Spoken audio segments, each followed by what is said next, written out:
So what's up mga ka-agri, magandang umaga po sa ating lahat.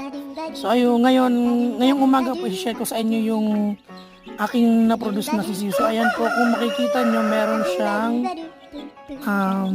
extrang pair ng pakpak po sa tagiliran niya. So ayan. So mas mahaba yung isa, then maikli yung isa. Pero yung mga pakpak niya po, ayan, kompleto naman siya yung pair niya dito sa talaga yung pinakapakpak niya.